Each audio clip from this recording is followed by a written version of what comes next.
Hello guys! Nakarating na pala kami dito sa China. Actually guys, late upload na to siya kasi hindi ako nakapag-update ng 2 months kasi sanhi nang hindi ako nakapag-open doon sa China.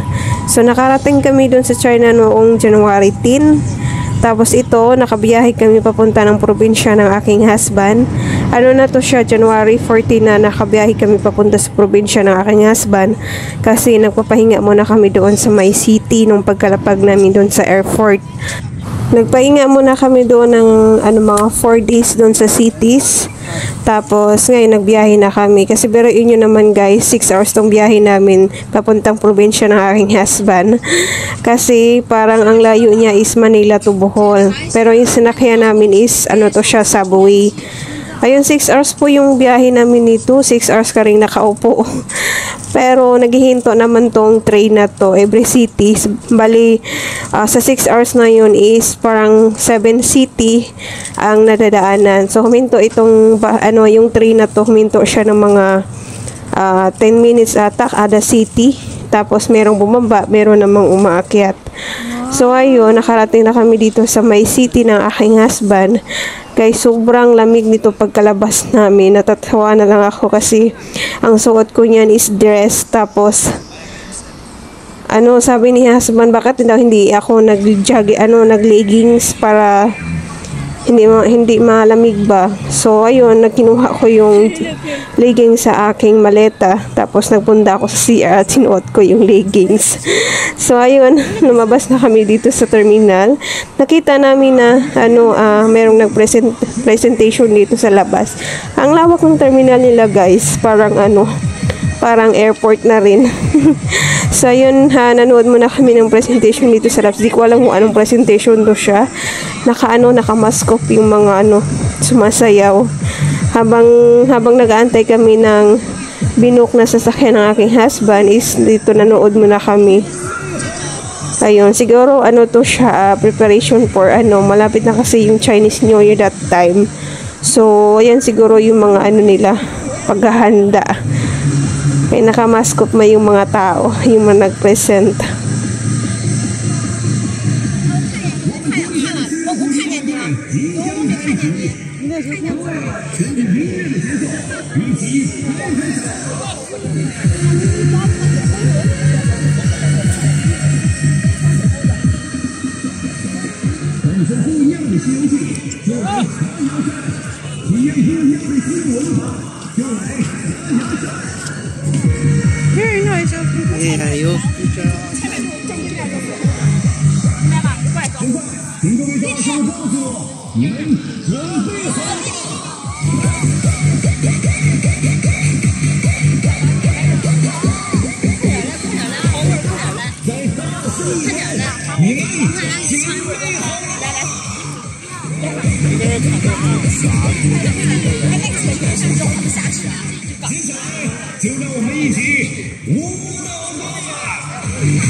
差点忘了。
Sabi yung next side.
Let's go. Ayan guys, nakasakay na kami ng taxi papunta ng bahay ng aking husband. Nakita nyo, nagpa-fog yung mirror ng kotse. So ayan, kinabukasan guys ito.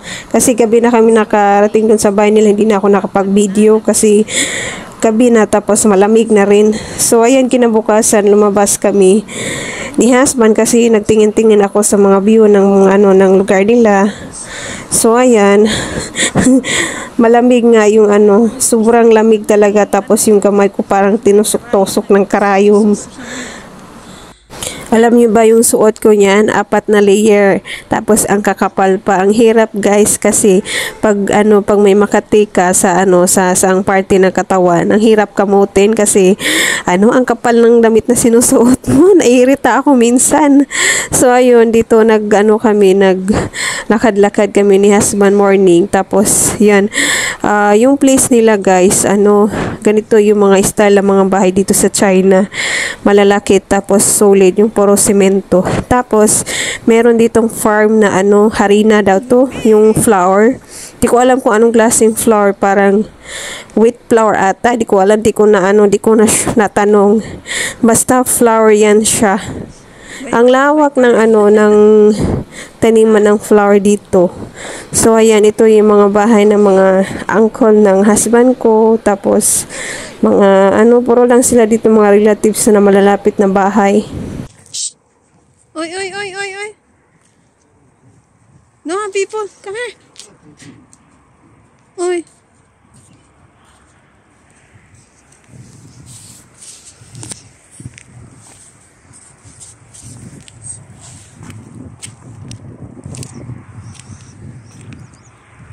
Sibuyas. Sibuyas.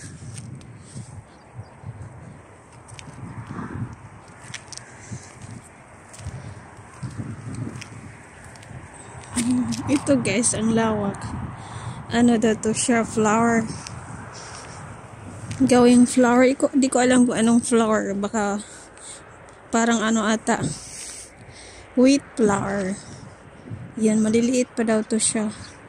Yan, ang lawak nito, oh. Lahat yan, flower. Yung nasa dulo, yung ito, yung may parang mahaba. Vegetable daw yan, eh. Ko alam kung anong vegetable. Ayan. Ayan, sobrang lamig dito, guys, yung araw. Yung araw, konti lang ng sikat. Tas ang hangin, ang lamig, grabe. Ayan. Yung mga design ng bahay nila dito. Pang parang solid pa sa lahat, semento. Ayan. Diyos ko, ang kamay ko nagsishake. Sobrang lamig. Ayan. Yung nasa ano, doon sa dulo. Ano na yun siya? Highway. Doon. Parang main road.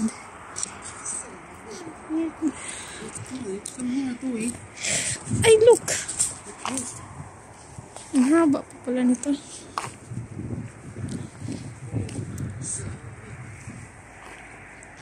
Yung mga puno dito lang dahon na. Dahil daw to sa sa lamig. Wala ng dahon. Sobrang lamig ba kaya wala ng dahon tumubo. Ayan.